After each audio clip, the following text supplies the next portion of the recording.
chief in Hamilton Township. I was assistant chief in Riverside, Montgomery County for about 8 months. Spent the bulk of my career, about 15 plus years, in Springfield Township. Prior to Springfield Township, I spent a couple of years in Green Hills. In addition to your duties as a police officer up through the rank of police chief, over those years and currently, do you also teach and instruct other officers? Yes, sir, I do. And what qualifies you to teach and instruct other officers? Sure. So I've been instructing basic police academy since about 2000. One of the topics that I have taught in the police academy since I started 15, 16 years ago has been stops and approaches, which is also known as car stops.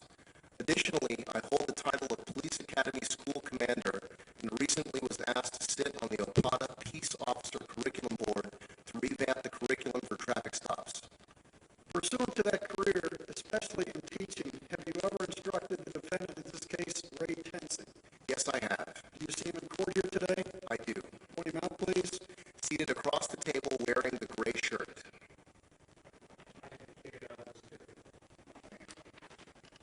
Did you ever teach him any of these courses you are referring to? I taught Ray Tensing in a course that I teach for a company called Calibre Press. That class is entitled Tactics in Traffic, and I taught Ray in December of 2014. Could you describe basically what you teach in that course or summarize the main points that you teach in that course? Sure. So it's a class that we teach across the country that primarily deals with traffic stops and the dangers surrounding traffic stops, some best practices with regard to making traffic stops, everything from how to position the police cruiser to how to do high-risk felony stops. And are there certain cautions you impart to the police officers to make sure that they can do this in a safe manner without injuring themselves or other people? There are, yes. And what are some of those? Well, one of the big things that we emphasize is making passenger side approaches as opposed to going up on the driver's side. We feel like the passenger side approach keeps you out of traffic, number one, and number two, it gives you some tactical advantage. As with a lot of the things, if you will, that we teach in law enforcement training, there's always variables. There's certain terrains, certain conditions where you can't go up on the right-hand side of the vehicle, so you may have to make a driver's side approach. So that's one. What about where to position themselves if it's a regular traffic stop? It appears to be there's only one person in the vehicle. Where do you position when you're inquiring with the driver of that vehicle? So again, we let the officer decide. Again, I encourage passenger side approaches. A lot of officers do the traditional driver's side approach. When they do the driver's side approach, we just encourage them to stay behind what we refer to as the B pillar. Is that B as in Bravo? I'm sorry, yes, B as in boy. And that's the post between the front driver's side window and the rear driver's side window? That's correct. Go ahead, I'm sorry. I'm sorry, I'm talking fast. We encourage officers that if you are going to make a driver's side approach, stand behind the B pillar, stay away from squaring with the driver's side window, things like that. What if you make a decision if for whatever reason you want to get the driver out of the vehicle? What are some of the things you instruct them? What's the best practice to go about doing that, especially if either the car is still on or the key is still in the ignition? Yes. So one of the things we stress in the class is the fact that when you get people out of the vehicle, it's always a very dynamic situation, especially from the driver's side. When they get out of the car, if you don't create enough distance between you and the violator as they exit the car, they could shove you out in the traffic. You could be fighting with them in the driver's door jamb, if you will. You know, if they open the door and you're standing there, that could become, you have the potential of fighting there, being pushed into traffic, like I said. So one method that we teach, one way that we instruct officers to handle this, is to have the motorist turn the car off and hand the officer the keys. Some officers will have them turn the car off and put the keys up on the dashboard. And that's to keep the person from driving off? Absolutely. Okay. Absolutely. We want to make sure that the car is turned off so they can't take off on you. Okay. Once they turn the car off and you either take possession of the keys or the keys are up on the dashboard, they can't get to them, then we would instruct officers in the right conditions. In other words, if you've not stopped an SUV or truck that sits up real high, if you're stopping just a regular, quote unquote, regular vehicle, passenger-sized vehicle, one option you can do is you can have the driver, while still in the driver's seat, You can have them put his hands either on top of his head or put his hands behind his back and basically rotate towards you. So he's facing the passenger side window? That's correct. He would be facing the passenger side. And again, with his hands on the top of his head or his hands behind his back, you would simply have him extend his hands out to you if they're behind his back, or, lean back if he's got his hands on the back of his head, and then apply the handcuffs. That keeps from you having to reach inside the car, and it keeps an officer. Let me just give you an example. If you have a female police officer who is 5 foot and they're stopping a defendant who is 6'4", there's a little bit of awkwardness, right? The defendant is real tall, you're real small. If he got out of the car, now you're overpowered. By keeping them inside the car and handcuffing him that way, it takes a lot of that height and weight out of the differential. So any officers with regards to physical strength should be able to do this with no issues. And you just used the phrase reaching inside the car. Is there anything you teach about reaching inside a vehicle that you have stopped? Yes. It's always discouraged to reach inside of the vehicle, especially if the car is running and there's a driver in the driver's seat, yes. Is that something you emphasize in the training? We do talk about that in training, yes. And I know you have a PowerPoint, but this is a couple of slides from the PowerPoint. This is a PowerPoint that you use in this course that you indicated that you taught to Ray Tensing in December of 2014. Is that correct? Correct. If I could show you what's been marked as States Exhibits 21A and 21B, ask if you can identify those. Go ahead. Yes. So 21A is a screenshot of a commercial that I use from Farmers Insurance.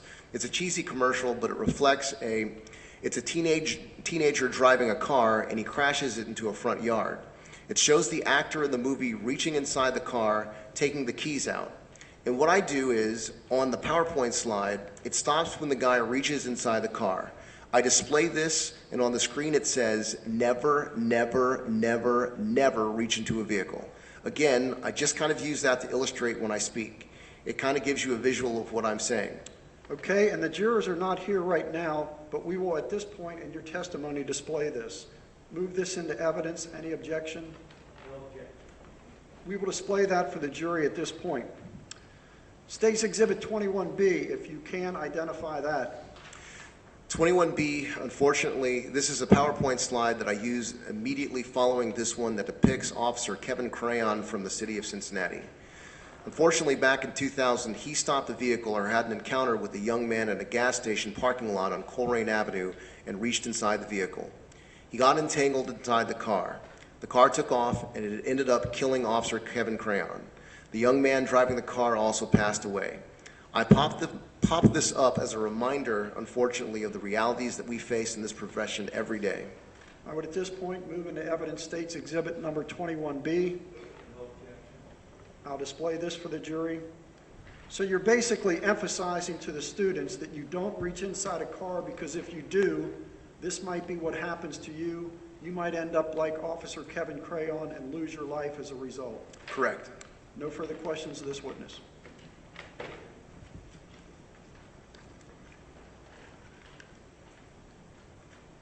Chief Hughes, did you go straight from high school to the police academy? I worked. I wasn't old enough to go into the academy, but yes, there was a couple-year break. Okay, and then your first job out of the academy was with Green Hills, correct? That's correct. Did you know Ray Tensing at the Green Hills Police Department? I did not. Okay, and then you're a little older than he is, correct? Correct. And then you went to Springfield Township, correct? Correct. And you spent, what, 15 years? About 15 years, yes. And during the course of your employment with Springfield Township, did you ever have any contact with Ray Tensing? I did.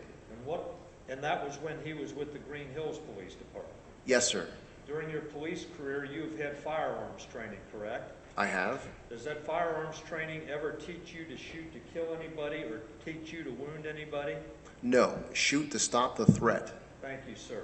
You indicated you teach at a particular police academy now, correct? I've taught at 2 academies here locally. I taught at Butler Tech, and I also taught at Great Oaks. And are you teaching now? I'm teaching at Butler Tech now, yes, sir.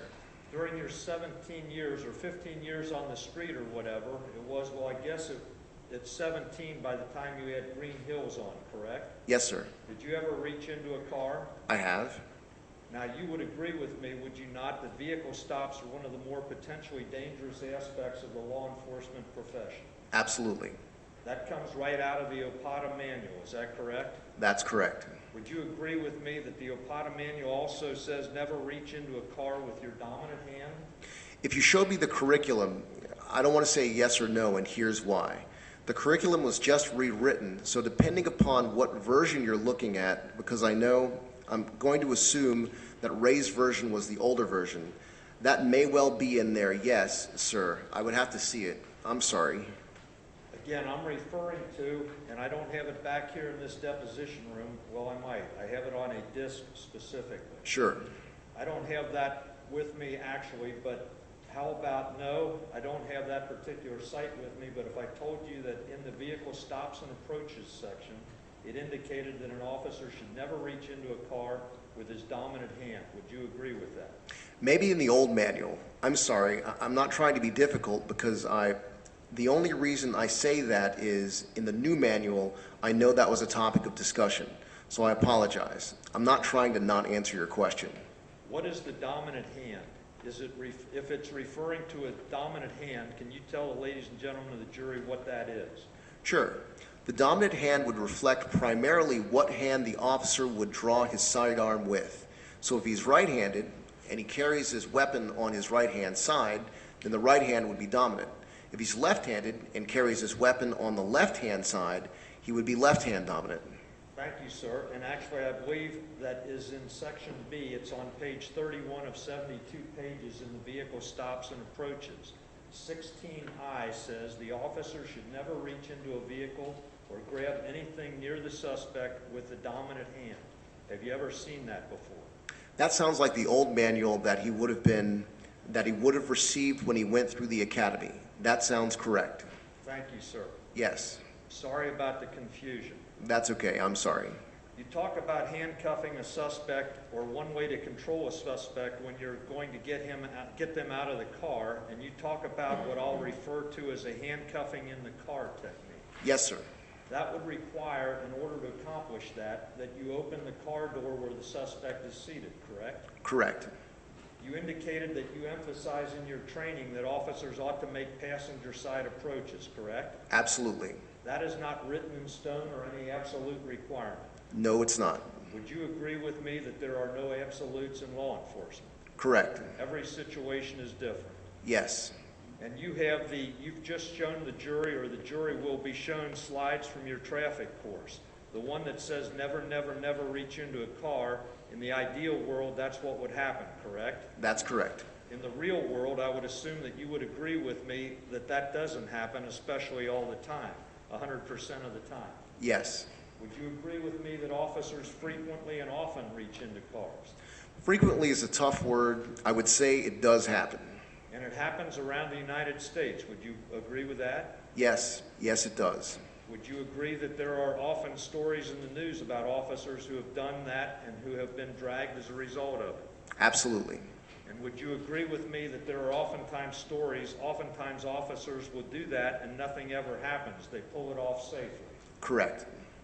And would you agree with me that there are times when officers are forced to reach into cars? Yes. Now, you mentioned Kevin Crayon from the Cincinnati Police Department. Can you elaborate a little bit on what happened with Kevin Crayon, if you know?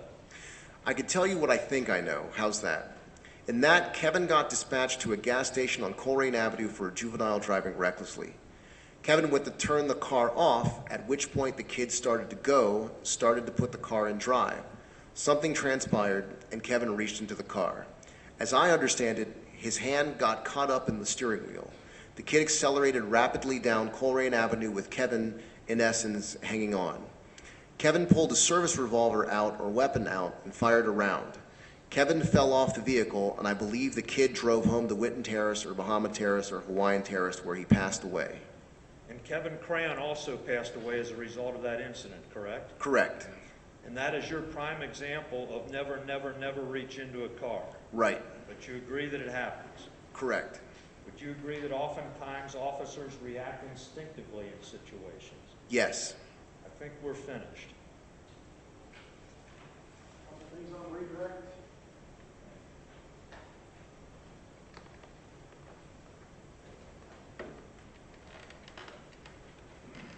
You indicated sometimes you're forced to reach into a car, Yes. for example.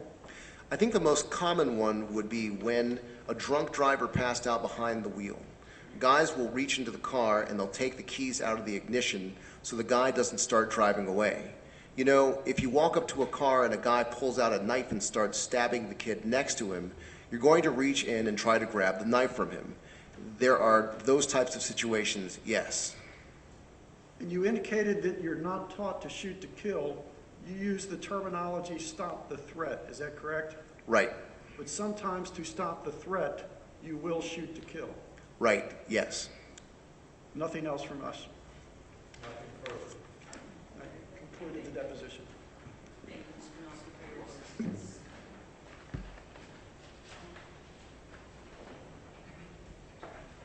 State, call your next witness. This is our next witness will be Dr. Karen Logan. And I think that we might have some family members who are not be in the court for this testimony. If you give us just a second, Judge. Sure, take your time. Thank you, I appreciate that. Ladies and gentlemen in the gallery, Dr. Loman is the coroner. She will be testifying about the autopsy. This will include graphic photographs, so if it's something that you care not to see, please leave the room now.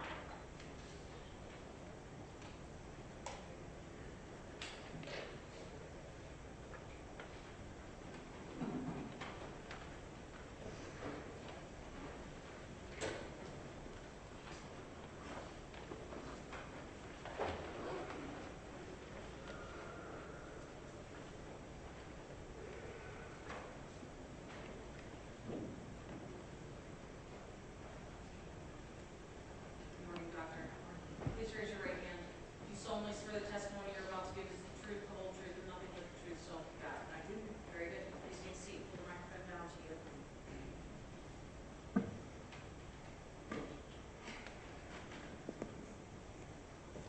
Dr. Loman, would you tell the jurors your name and spell your name for the court reporter? My name's Dr. Karen Lohman, Looman. And would you tell us what you do for a living? I'm the Chief Deputy Coroner and Forensic Pathologist, and I work at the Hamilton County Coroner's Office. And what do your duties entail in that capacity? My main job is to determine the cause and manner of death in individuals that end up in our office. How do you do that? One of the main things is I perform an autopsy on an individual where I'm looking at both the external aspect of a body as well as the internal aspect of a body. I also look at medical records, police reports. I do a toxicology, which means I take blood from an individual and evaluate if there's medications or drugs in the system. I take all of those things and put them together and come up with a cause of death and a manner of death. At this time, I would ask you about your educational and employment history that enables you to be the Chief Deputy Coroner, unless Mr. Matthews has any dispute about your qualifications. I do not Stipulate. Yes. Very good. All right, you indicated that one of the primary duties you have as the Chief Deputy Coroner is that you perform autopsies. Is that correct? Yes, Is an autopsy an actual medical procedure? yes it is. And could you tell us just generally what are the steps you take? How do you go through an autopsy? Well, an autopsy, again, is I look at the outside of a body. Many times people have scars that can tell me what kind of medical procedures a person has had. For example, if they have a scar down the center of their chest, it tells me that maybe they had a surgery dealing with their heart. And I also look at injuries that an individual has on the body. I actually have a cartoon diagram that I draw all these findings on. The next aspect is doing an internal examination. So I open the chest and the abdomen and I look at the organs. The organs can also tell you if there's disease, and so I look at each one and evaluate if there's disease there or not. That also involves opening the head and looking in the head at the brain to see if there's any disease there. And based on what I find, I then write a report. And then the report is finalized when all the other aspects come into place, like the medical records, police records, the toxicology report comes back, and I put them all together, and I come up with a cause of death. Do you normally, as part of your autopsy, in addition to writing a report, either take or direct the taking of photographs of the autopsy to document your findings? Yes, I do. And would it be fair to say that the purpose in doing an autopsy is determine how and why a person died at that particular time? Yes. How many autopsies do you think you've performed in your career? 2,500. And in each one of those 2,500 autopsies, at the end, you wrote a report and you made findings as to how and why that person died? Yes, I did. Do you take x-rays of the person prior to the autopsy? In certain circumstances, we do take x-rays, yes. And is a secondary purpose of the autopsy to collect any evidence that's inside the body that you think might be relevant to that person's death? Yes, that's true. What's a coroner's case? That is a case where an autopsy is required by law. There are 5 general categories that somebody who passes away may come to our office. If there's any accident, there's a suicide, there's a homicide, if there is an undetermined, in other words, we just have no idea why somebody passed away. We do have some natural deaths.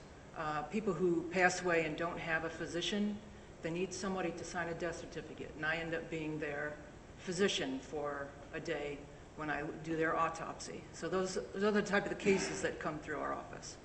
Right. If I could, let me direct your attention to a Sunday afternoon or early evening. That'd be July the 19th, 2015. At some point were you contacted and advised that a UC police officer had fatally shot a citizen named Samuel Dubose? Yes. And sometimes, as the coroner, do you go to the scene? Sometimes I do, yes. And did you, in this case, go to the scene at Rice Street and Valencia? Yes. Tell us what you saw when you went to the scene. There was a small car that had crashed into a brick wall. It was on the left side of a road. There was a person perpendicular to the car laying on the road, and he'd been covered with a sheet. And had he been pronounced dead by the Cincinnati Fire Department? Yes, he was pronounced dead prior to me getting there. Did you look under the sheet and look at the body of Samuel Dubose? Yes. Did any injuries that you saw there at the scene stand out to you and strike you as something that you would need to address at the autopsy? Yes. Were those injuries to Samuel Dubose's head? Yes.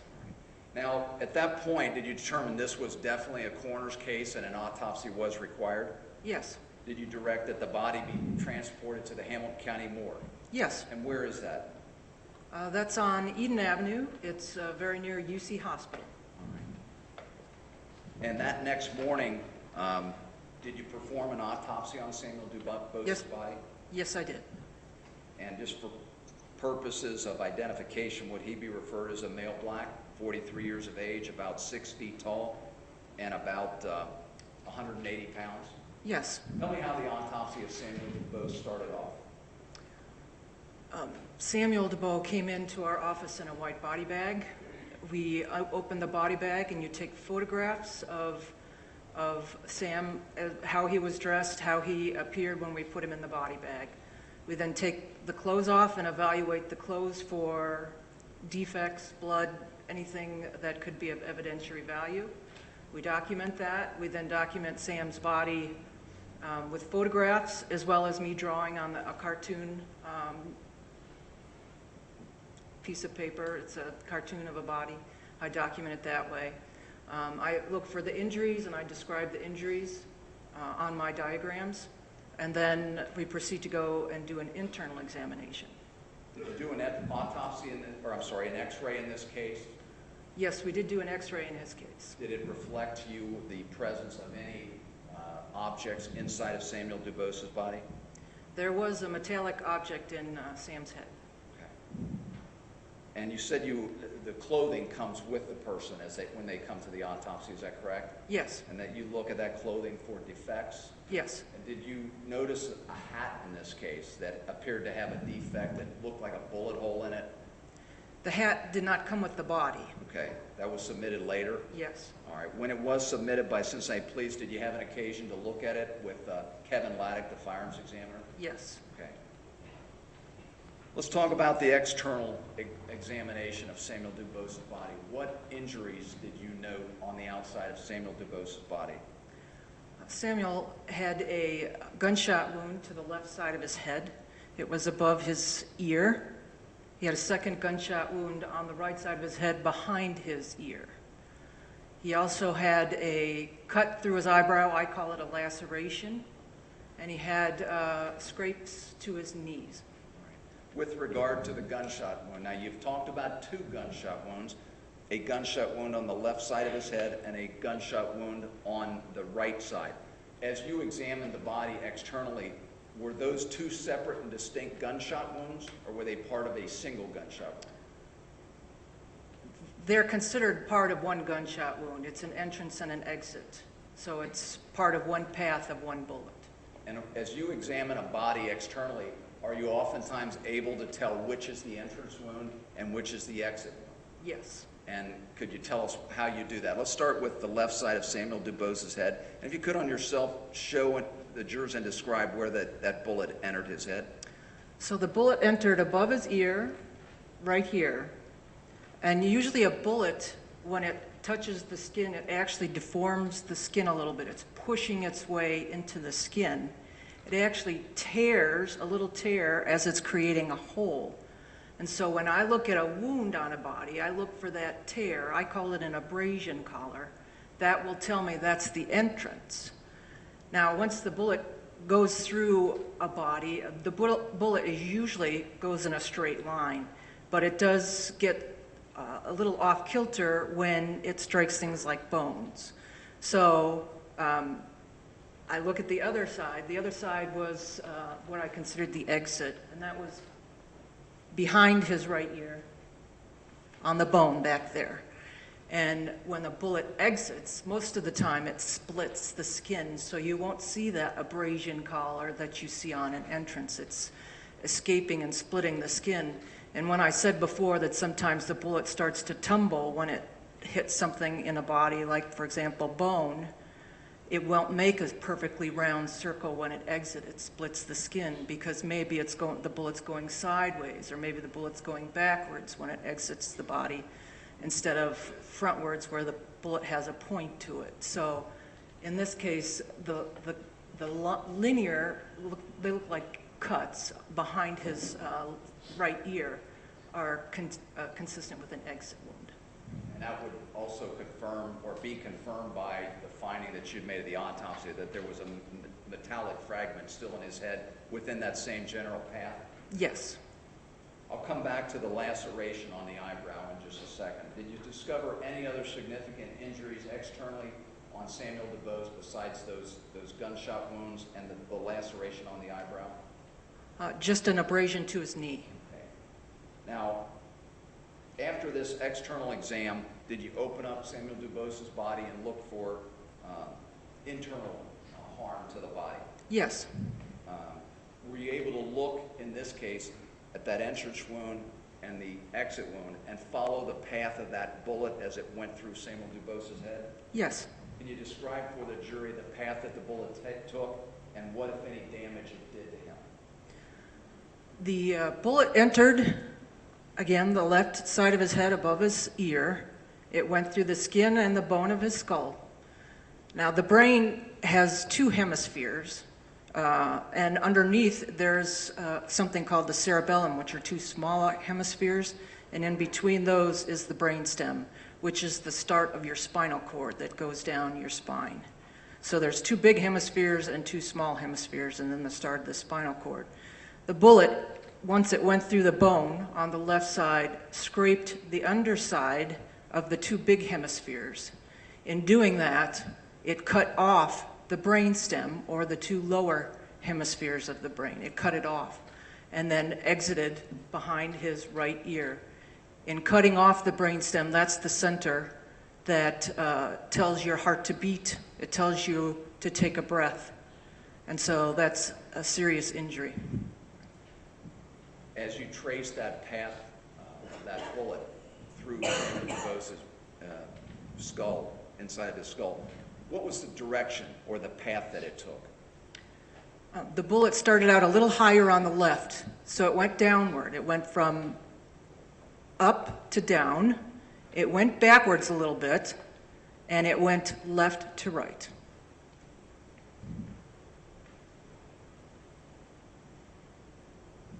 And when you followed that path, did you recover that metallic fragment inside of Samuel DuBose's skull that you had identified on X-ray?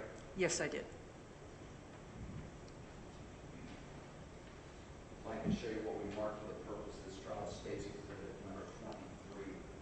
Can you identify that for the jurors? This is an envelope, and it says fragment, item 1-18, and it has our case number. And it's a sealed envelope. Can you take a look at what's inside so that you can definitively identify that?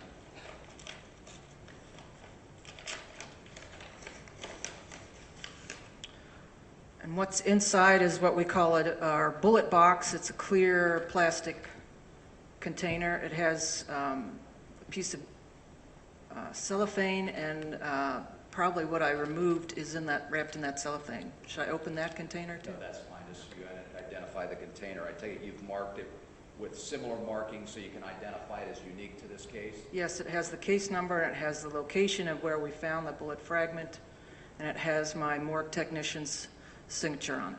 Very good. After that was recovered and placed in that bullet box, did you put it in the coroner's office property room so that it would be available to Kevin Laddick or any of the other firearms examiners to look at? Yes.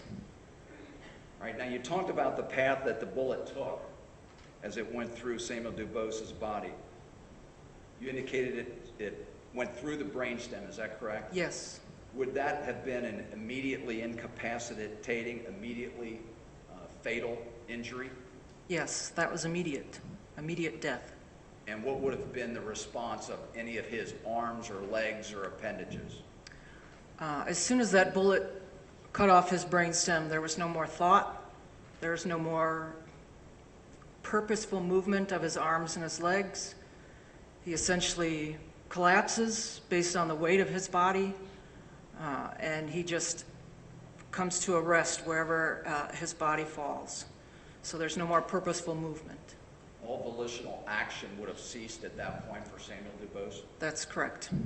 Assuming that Samuel DuBose is a person sitting in a vehicle with his foot either lightly on or hovering over the accelerator of a vehicle, what would you expect his right foot to do as his bullet went through his body? To which I object.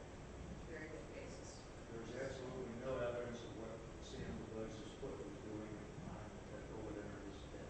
Judge, this is an expert witness that they stipulated to her expertise. If she can answer the question of the effect that this would have had, I think she's entitled to. You can answer the question to the effect of what it would have, and the answer. Can you repeat the question? Sure. Assuming that he was a person sitting in a vehicle and that his right foot was over or lightly touching the accelerator, what would you expect to have happened when that bullet went through his brain, as you indicated it did? He would no longer have control of his foot, and so just like everything else, it would collapse down based on the weight of his leg and his foot. Now let me ask you this. You talked about another external injury that he had. It was a laceration in either his right or his left. I don't recall which eyebrow. Yes. Okay. And what is a laceration? A laceration is a split of the skin, usually happens with blunt trauma. So for example, you hit your head on the wall or you fall down and hit your knee on the street and your skin splits. And it's usually something that would need a couple stitches to close up. So either something hit his eye in the eyebrow or his eyebrow hit some object or something. Yes. Assuming again that Samuel DuBose is seated in a car and that car crashed afterwards and his head might have struck the steering wheel, the dashboard, would you expect that to be consistent with how this injury could have been suffered? Yes. Was that laceration something that occurred at or about the time of Samuel DuBose's death? It occurred about the time he died.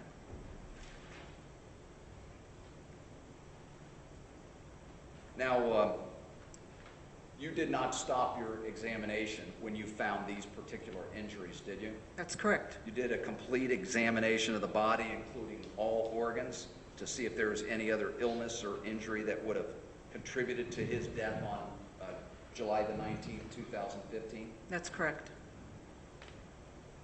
Did you find any other illness or injury to Samuel DuBose in your examination that would have caused or contributed to his death that day? No. But for the gunshot wound to the head that you've testified about in front of this grand jury, you find any other reason that he would have died that day? No. Now, you indicated that you made a diagram and you took some photos, is that correct? That's correct. Let me show you what we've marked for the purpose of this trial.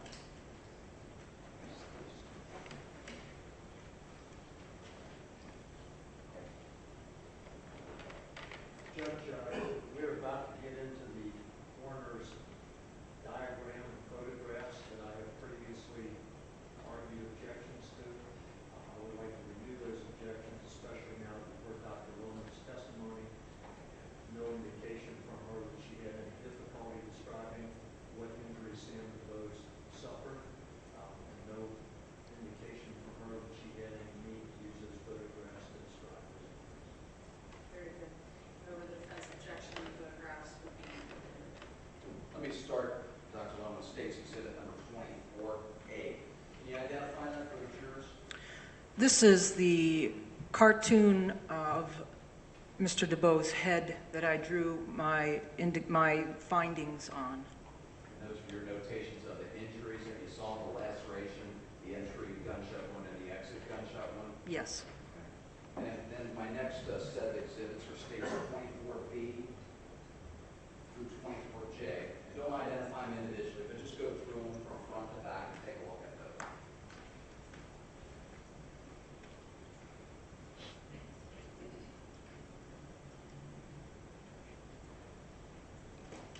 Can you identify for the jury what that series of photos is? Those are photographs taken during the autopsy. They were either taken by you or at your direction, is that correct? Yes. Do those photographs fairly and accurately depict the injuries that you saw during the Sam DuBose autopsy? Yes. And would they be of assistance to you if you could display those to the jury to explain to the members of the jury how and why he died that day? Yes. Judge, at this time I would move States 24B through, I believe it's J, into evidence and ask that Dr. Loman be allowed to display those to the jury. Any further objections? Judge, I've objected twice and you ruled for it. Understood. Dr. Loman, if you could, you want to step over to the side here and you can bring those photos with you.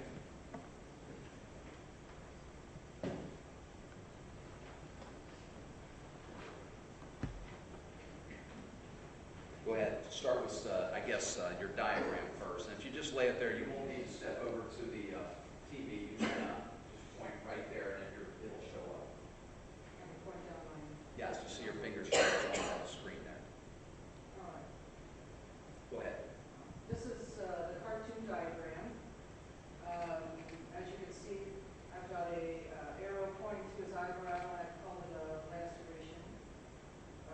Down here is the entrance defect. This is the left side of his head. You see it's right above the ear, and it's circular. And behind his right ear, there are two lines, one line and a little short one. That's the exit. And those are markings you made to document the injuries you saw. Is that correct? Yes. All right, go through start with 24B and work your way through. This is the face of Sam DuBose. And you can see a little bit of the laceration on his eyebrow.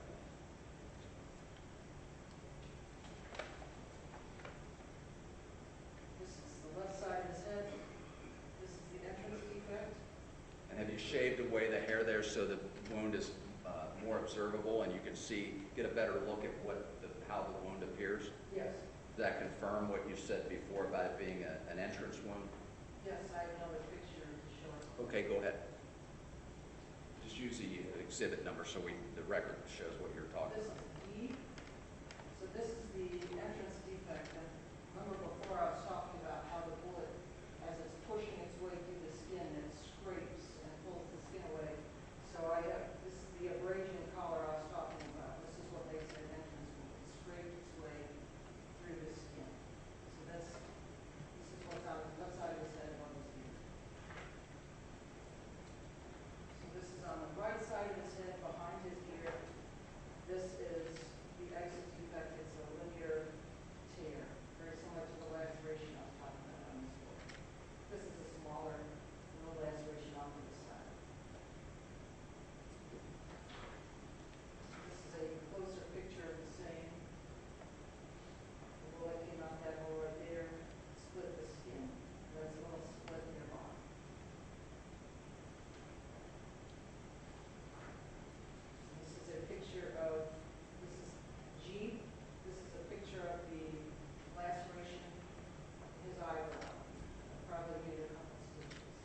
exhibit number, Dr. This Long? is H.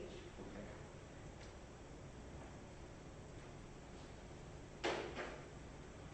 This is looking inside the skull, top of the skull here, the forehead. In this area right here, these are where his eyeballs are, underneath this bone right here. So this is his forehead. You see there's a line here. This is a fracture line. He's got a fracture line all along here. These are the injuries that the bullets caused to the skull. Down here, not high enough. There's fracture down along this line here and here. The bullet was forceful enough that it split the skull when it was coming through. And this is eye. This is eye. This is a little lower, part of the same thing. Here's the bullet, sorry, the fracture of the skull here. There's fractures here. This is, these are where his eyes are. These are the cheeks if you're looking from the front. This is where the spinal cord goes down the spine. So these are all fractures associated with the bullet. That's caused by the pressure or the force of the bullet as it passes through. Yes. Thank you. Very nice feedback.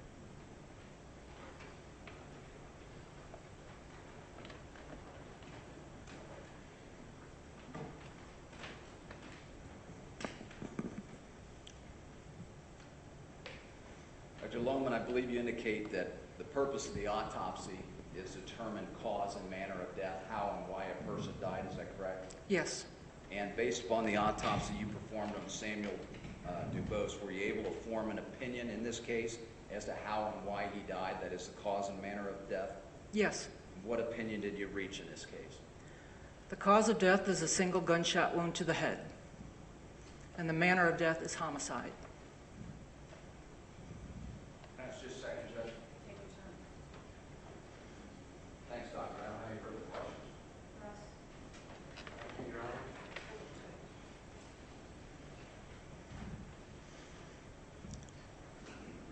Honor. Dr. Lohman, as part of your autopsy procedure, when the body first comes into the coroner's office, I believe you indicated that you start with examining the clothing. Is that correct? Yes. And did you conduct an examination of Samuel DuBose's clothing? Yes. Did you inventory the items that were contained within that clothing? Yes. Did you find, what did you find? Are you talking clothing articles or other things? Other things that were contained in the clothing? Yes. He had some plastic baggies containing leafy matter. He had a stack of credit cards.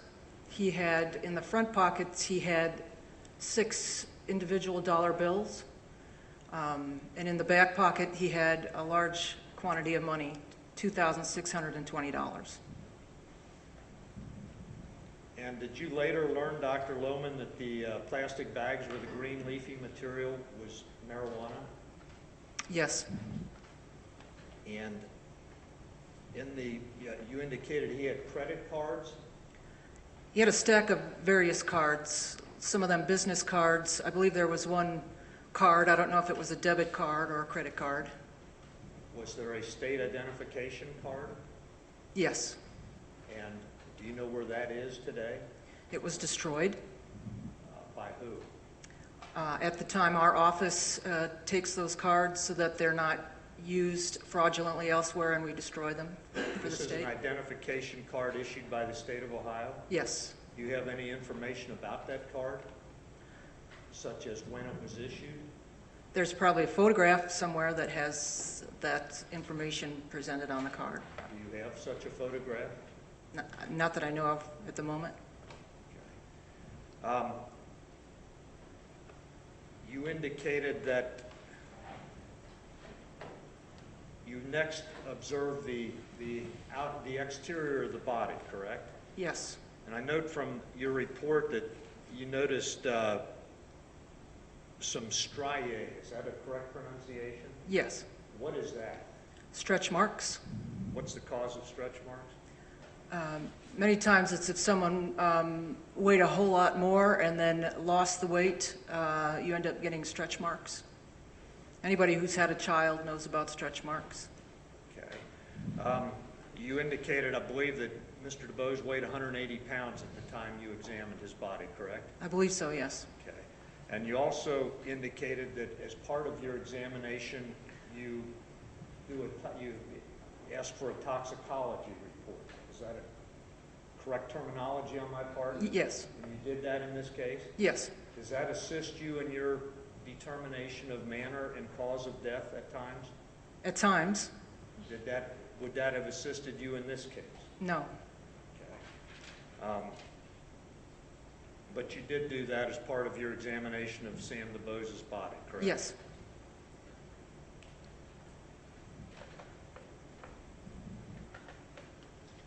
You asked or answered in response to one of Mr. Gibson's questions that once the brain stem is severed, that the body is no longer, there's no longer any control in the body, correct? Yes.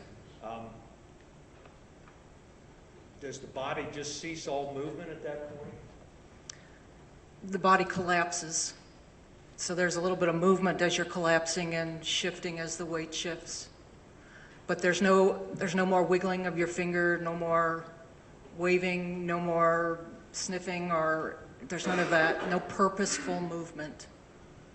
You don't know when that brain stem was severed with relation to what Sam DeBose was doing prior to the bullet entering his head, do you? Maybe I don't know how I said it. Let me repeat that. You don't know what Sam DeBose was doing prior to his brain stem being severed, correct? I know he was sitting in the driver's side of a car. You don't know where his feet were positioned? I do not know. You don't know whether he was turning the wheel of that car or stomping on the accelerator of that car? I do not know that, no.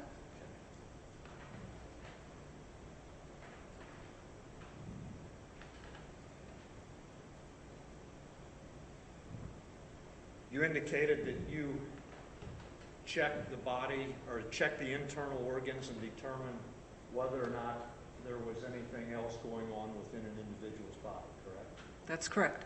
And you indicated that there was nothing going on in Sam DeBose's body that would have caused his death on that date, correct? That's correct.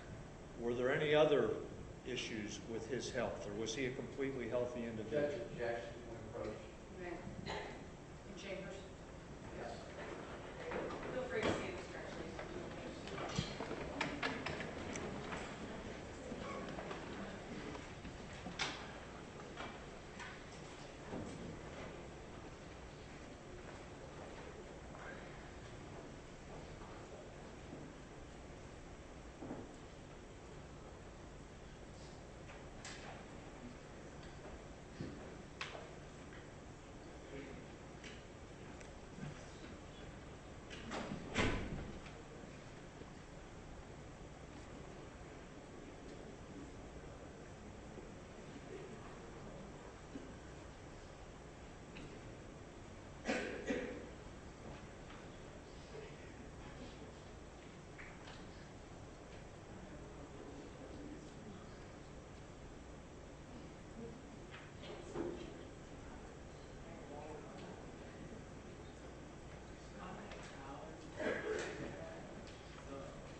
You may be seated.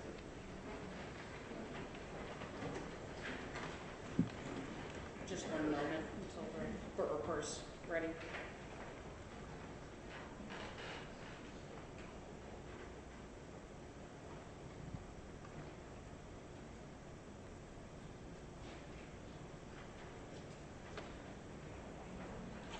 Dr. Lohman, yes or no, is it your testimony that Mr. DeBose was a completely healthy individual on July 19, 2016?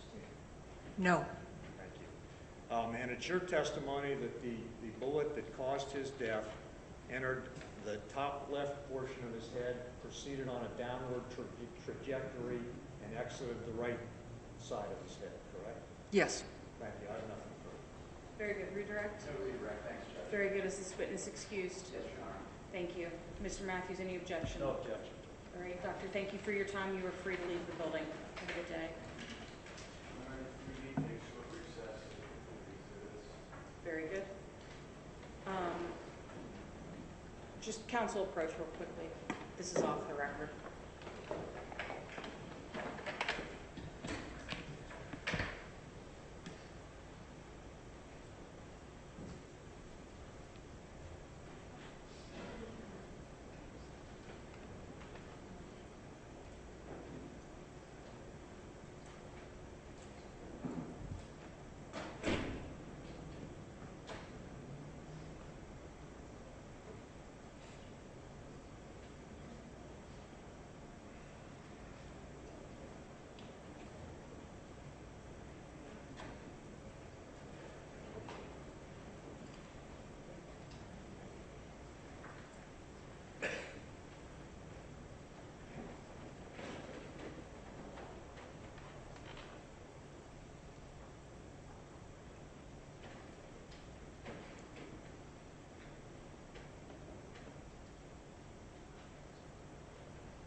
State, call your next witness.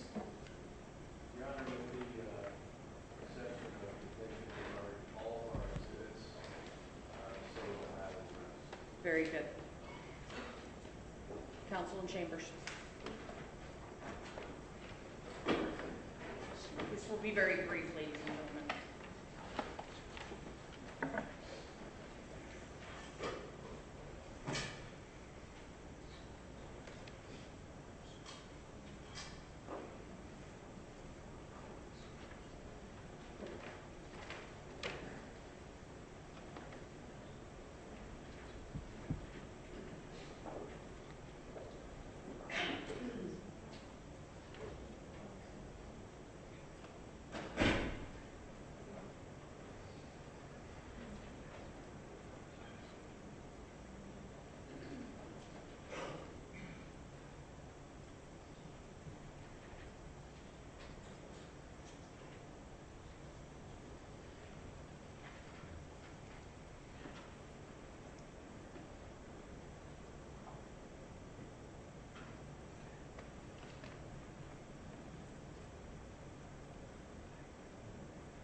Take your time, please.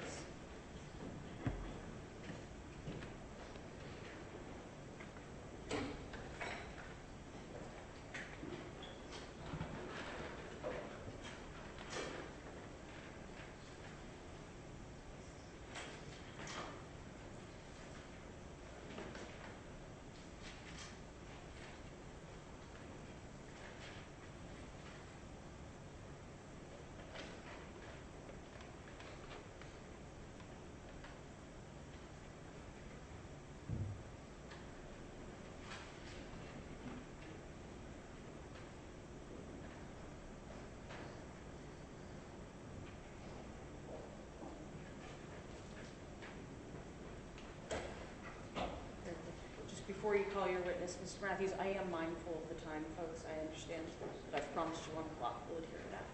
I apologize, sir. Please come forward. Please raise your right hand. Do you solemnly swear the testimony you're about to give is the truth, the whole truth, and nothing but the truth, so help you God? Very good. Have a seat. Pull the microphone down to you.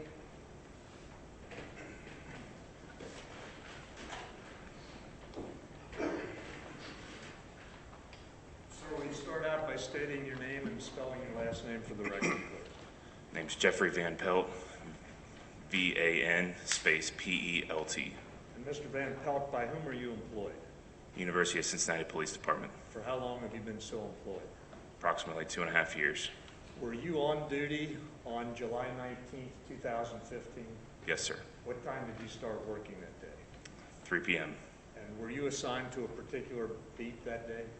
I was. Were you working with Ray Tenzing? Yes, sir. And you know Ray Tenzing? Yes, sir. Is that Ray Tenzing seated at council table back there? Yes, it is. Can you tell the ladies and gentlemen of the jury if you had occasion to come into contact with Mr. Tenzing at about 6:30 p.m. on July 19th? I did. And what was the reason for that? I responded to what I heard over the radio, that shots were fired. I responded to his location. Okay. Had you had occasion prior to that to have any contact with Mr. Tenzing on July 19th? I did. When was that? We were on a few traffic stops before the shooting happened. Do you remember where those occurred? One was on East McMillan, and the other one was in Bellevue Park. Thank you. When you arrived on, when you heard the shots fired on the radio, you responded to Phil Street and Yes, sir. Rice.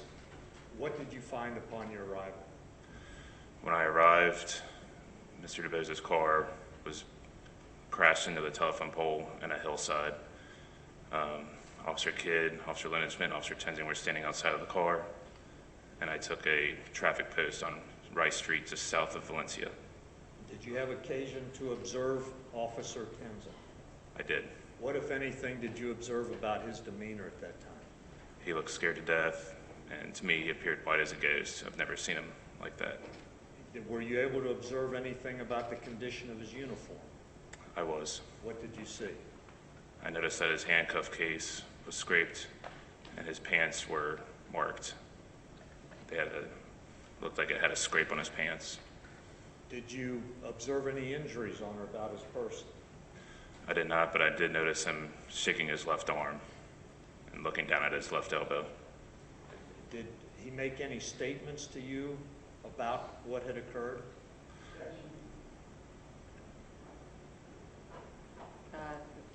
Sustained. Nothing further. Thank you. Cross. Good question, Your Honor. Very good. You may step down, sir. Is this witness excused, Mr. Matthews? Yes, Judge. Very good. You are free to leave the building. Is any objection from the state on that? Very good. Thank you.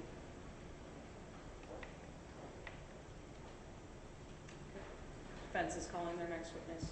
Ms. Callender, getting him.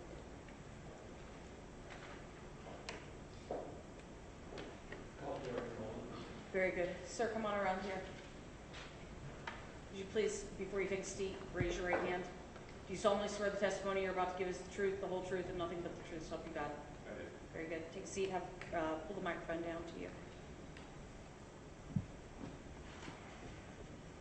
Sir, will you state your name and spell your last name for the record, please? Derek Noland, N-O-L-A-N-D, Mr. Nolan, by whom are you employed?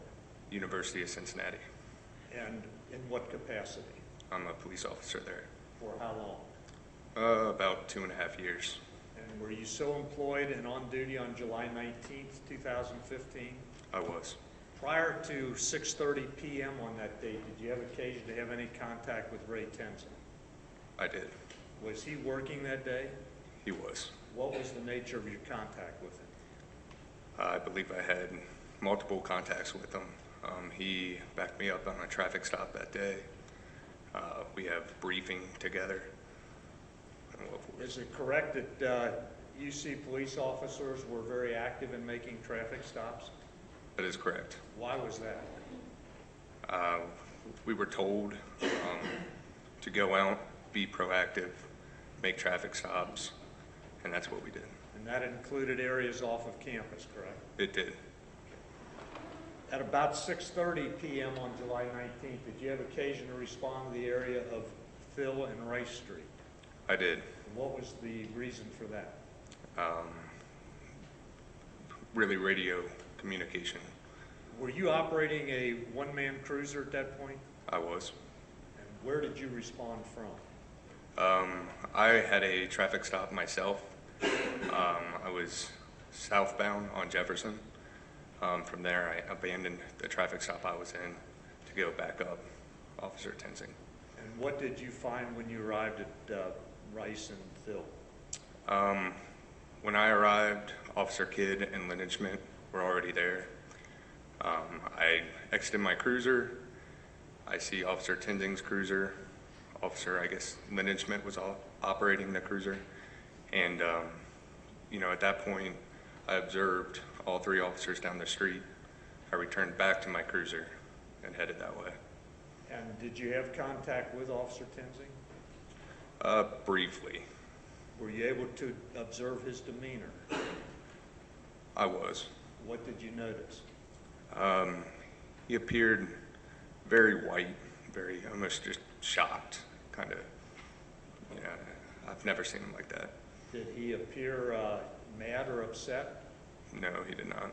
or angry? No, he did not. Did you observe his uniform? I did. Did you observe anything about its condition? Only thing that I can recall observing about his uniform is his shirt. The back of his shirt seems slightly untucked. And that may be a weird thing to observe, but Officer Tenzing always, his shirt was in order, his uniform was in order, and his shirt was always tightly tucked. And did you observe any injuries on or about him? Not that I could observe. Did you see him moving his body in any particular way? He was shaking his left hand, like repeatedly up and down a little bit. Were you able to determine why? No, I was not able to determine at that time. Nothing further. Very good. Cross? No, Your Honor. Very good. Is this witness excused, Mr. Matthews? Yes, Judge. Any objection? Very good, sir. You are excused. You're free to leave the building. Thank you.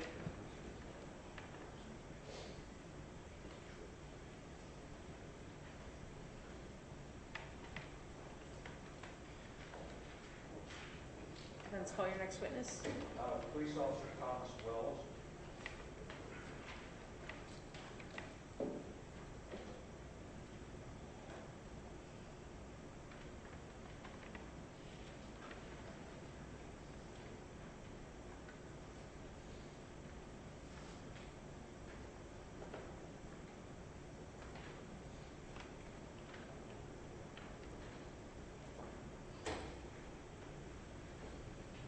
Officer, if you could come around the back of the monitor, please.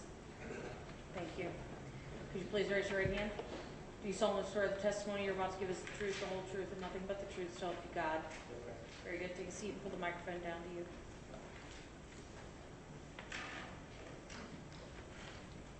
Officer, will you state your name and spell your last name for the record, please? Tom Wells, W-E-L-L-S, And Officer Wells, by whom are you employed? Cincinnati Police, District 4. For how long? Going on 22 years, sir. Were you on duty on July 19th, 2015 at approximately 6:30 p.m.? Yes, sir. Where were you assigned at that time? I was running Walnut Hills in District 4. And was that a particular beat that you were normally assigned to? Yes, sir. Does that beat include Vine and Phil? That is not, it's part of District 4, but it is not my beat. Did you have occasion to respond to the area of Vine and Phil or Rice and Phil? Yes, yes, sir. What was the occasion? Got a report. One of the UC units came on our channel and said that there had been a shooting, and I responded to the scene of the shooting. And when you arrived, what, if anything, did you observe? I observed, when I got on scene, I did not know that it was a police-involved shooting. I just thought it was a shooting that they had rolled up on. And I observed a wrecked car at Valencia and Rice Street. And Mr. DeBose was in the car.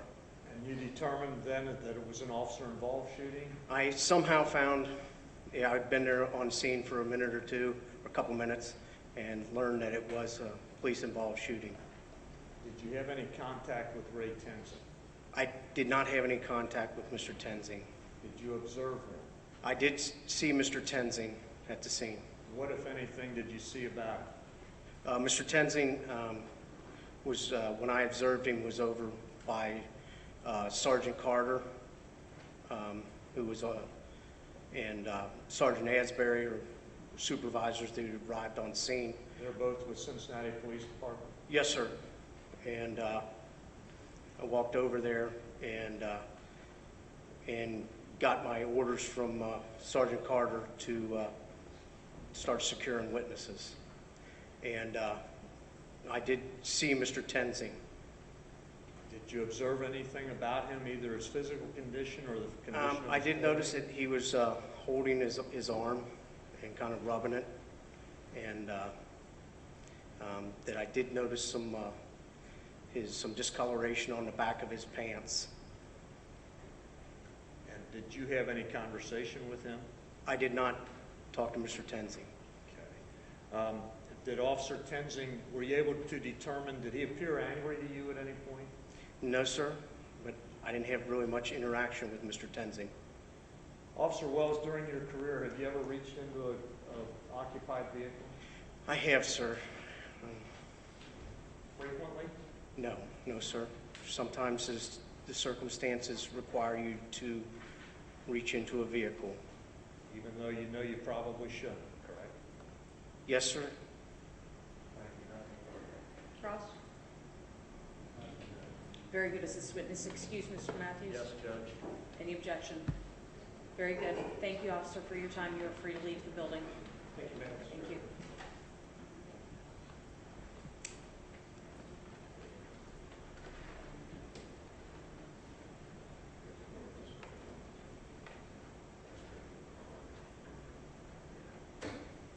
Defense prepared to call another witness? Yes, Judge. I'm not sure. I think we have one other witness out there, Sergeant Asbury, I believe. Judge, while we're waiting, can we approach real quick? I don't think we need to go chambers. Okay.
The media is instructed to not photograph, video, record, name, or just photograph, video, or record this witness.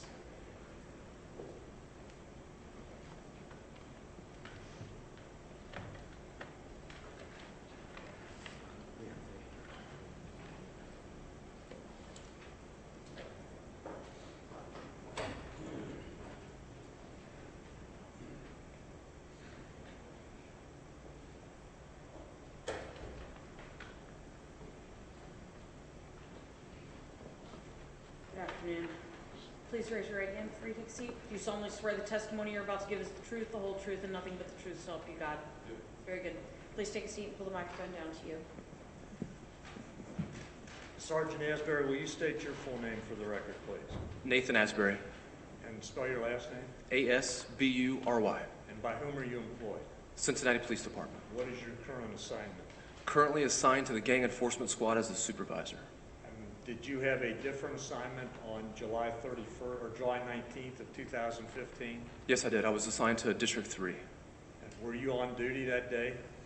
I was on duty that night, and I was working off-duty detail during the day. And you responded to the location of Vine or Phil and Rice Street, correct? Yes, sir.